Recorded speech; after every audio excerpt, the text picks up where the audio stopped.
Yeah, this starts off pretty straightforward. So in the last unit, which was an algebra unit, we talked about expressions. And an expression, well, I mean, we can break it down into numeric expressions or algebraic expressions. A numeric expression just has numbers in it and operations. So 5 plus 2 times 3 is what we would call a numeric expression. But if we throw a variable in there, it becomes an algebraic expression. So like x plus 2 minus y is an algebraic expression. When we take two expressions and make them equal to each other, we have formed an equation. Okay? So an equation is a statement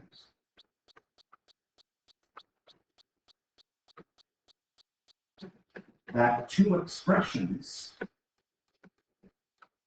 are equal, hence the equal sign between them.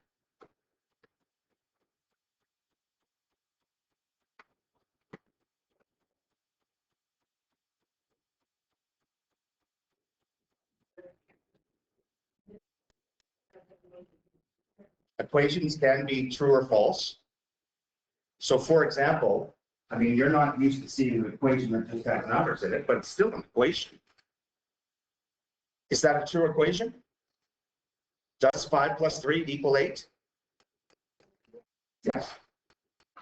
So that's a true equation. What about the next one?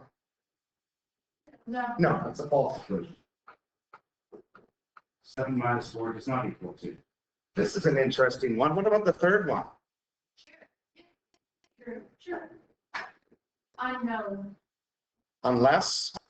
Unless it's equal to something. In this case? So, it depends. If x is 4, it's true. If x is any other number, it's false. Right. Okay? So, yes, if x equals 4.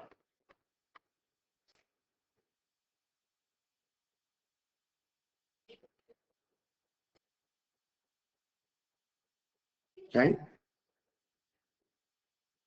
So, what do we do to equations? Well, we solve them.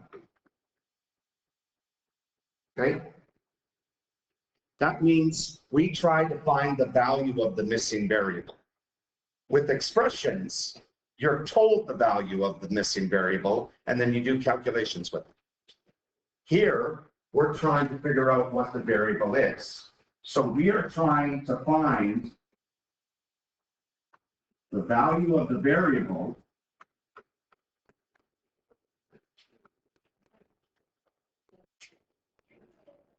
that makes the equation true.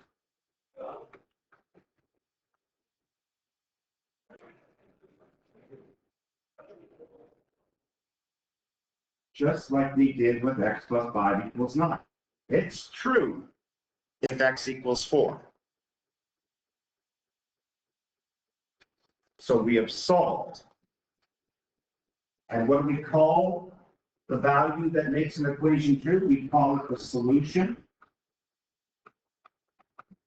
Or, and I'm not going to really use this word much, but we are going to use it in future grades, root. Not to be confused with square root. So if you are asked to find the root of an equation, that's the same thing as finding the solution. Okay? Now we solve equations using what we call inverse operations.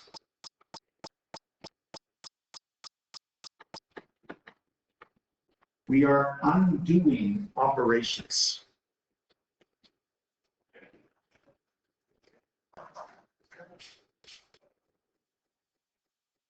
And I've written all this out here.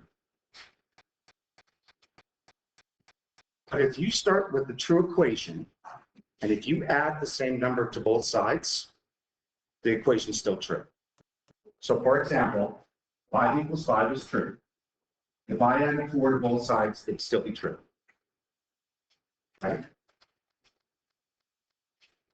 If I took 5 equals 5 and subtracted by the same number, it's still true. If I took 8 equals 8 and multiplied by the same number, I get an equation that's true. If I divide by the same number, I get an equation that's true. Okay? We use that thinking to solve equations. So for example, now I know this one.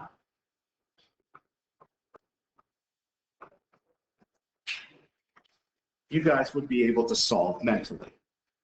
Because you'd probably think in your head, well, 7 plus 3 is 10. So x is 7. But to use inverse operations, we want to get x by itself. I want to get rid of the 3. How do I undo 3? Subtract it.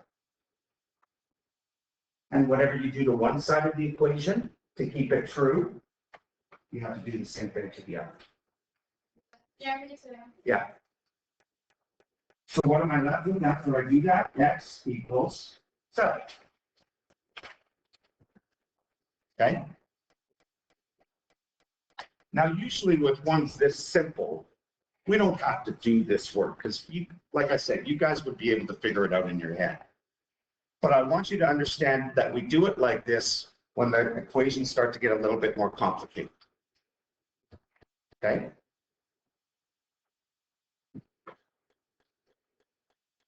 So let's just look at a couple.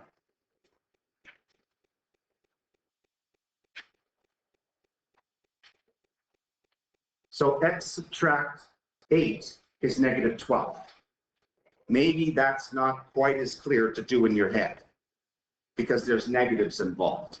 So this is where we do the inverse operations. How do I get x by itself? Add 8. And whatever you do to one side, you do to the other. So x is going to equal negative 12 plus 8, which is negative 4.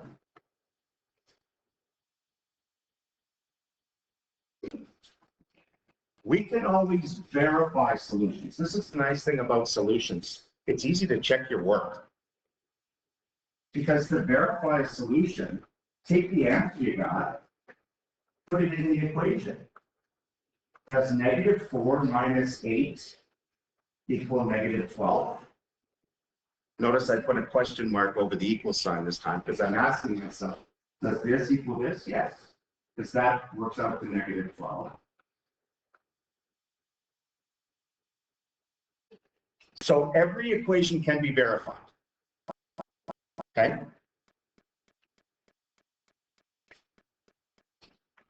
But we're not going to do this for every equation. We're not going to do this stuff. I just want to show you that it can be done. Okay, E. How do I get y by itself? Divide. Divide by 6. Whatever you do to one side, do to the other. So what does the left side look like? Y equals, careful, negative 8.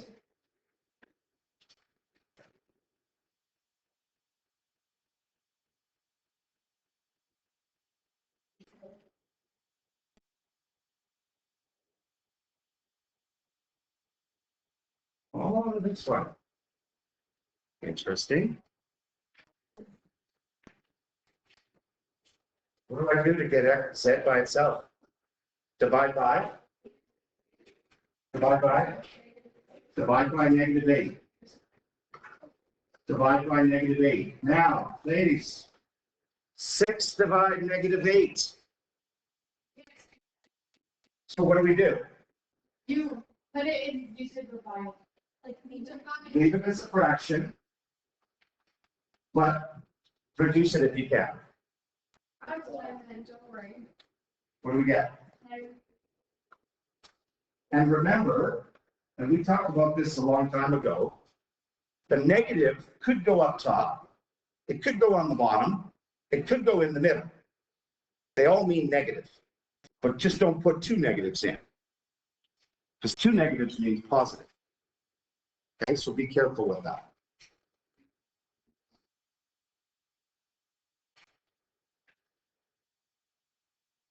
Okay.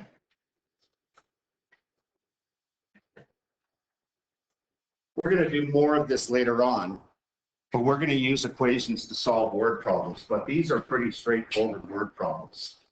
So what I want you to do with these is translate from English to algebra.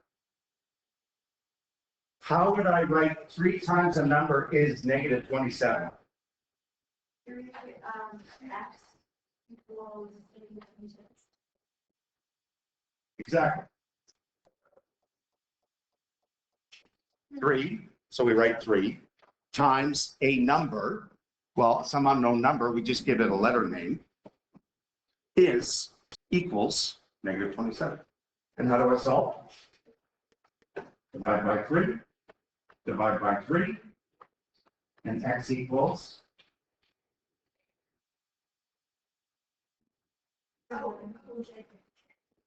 negative 9.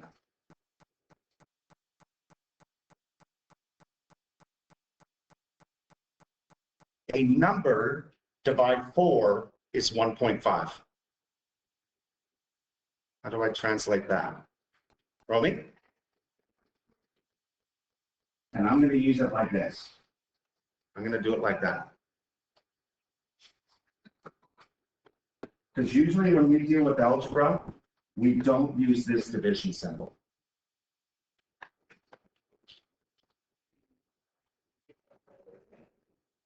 So how do I get x by itself? Times 4. Because times 4 divide 4 cancel each other out. Which means I get a times 4. And I'm left with x equals 6.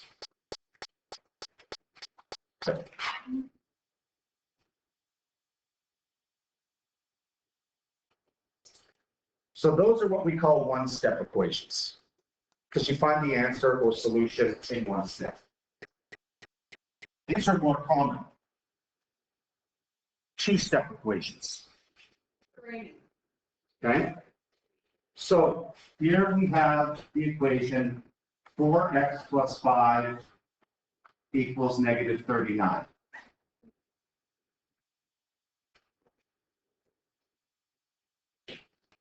So I've got two things on the left side with the x.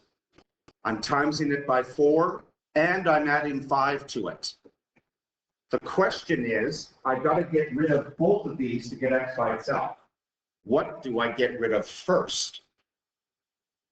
The times 4 or the plus 5? Actually, no.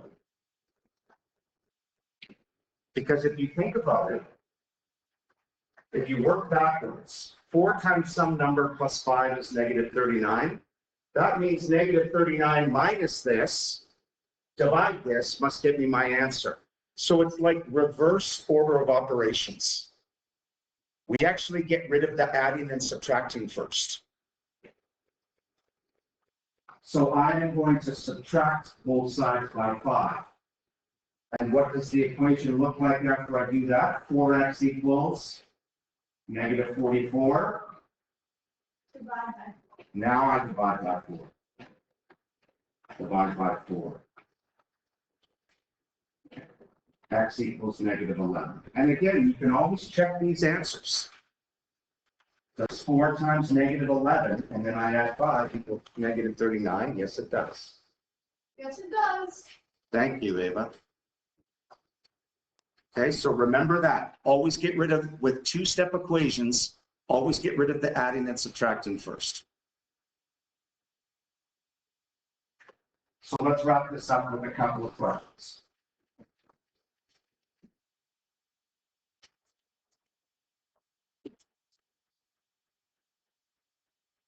What would I do first?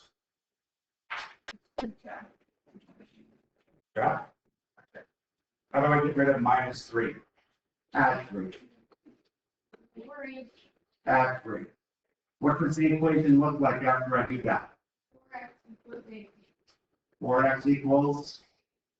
Okay, no.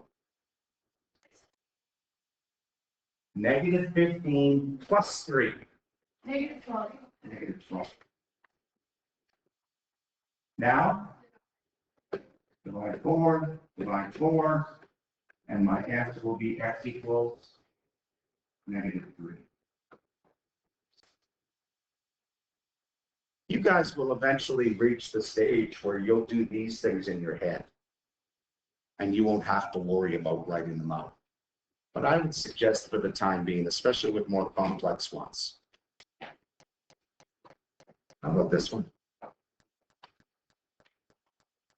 8 subtract 16 equals 11.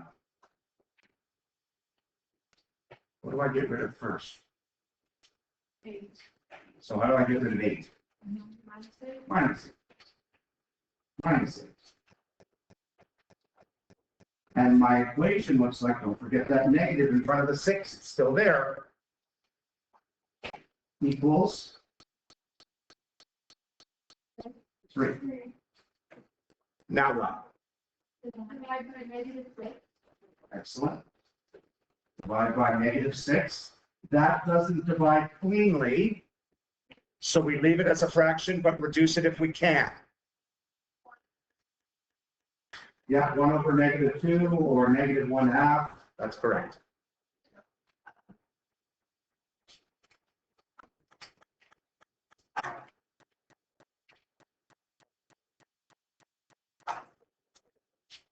This last one's just a little, I don't like using the word tricky now. But you gotta be careful. Hello? What?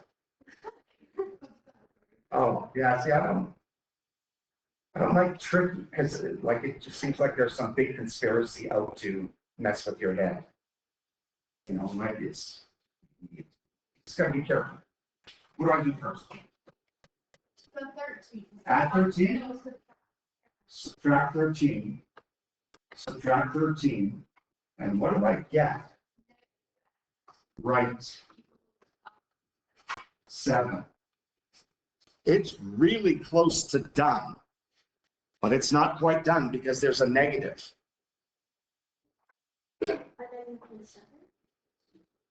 Okay, so there's a couple ways you can do this. What number goes here? We just don't write it. 1. How do I get rid of times negative 1? Divide negative 1, divide negative 1, and you get x equals negative 7. There's a bit of a shortcut though. Whenever you get a negative x and you want to change it to positive, just change the sign on the other side. So if negative x equals 7, positive x equals negative 7. And that's your answer because you've solved for x. You know, so like if I said, like what's that? What's x? It's what? Negative 1x. Negative 1? Oh, I see what you're doing. What are you doing? I'm asking you to tell me what x is. Negative 1. 4. I need to change this to positive, right? Yeah. So if I change this, the sign on this, I gotta change the sign on this. X equals 4. I know, that's the solution. Stop yelling at me. Okay.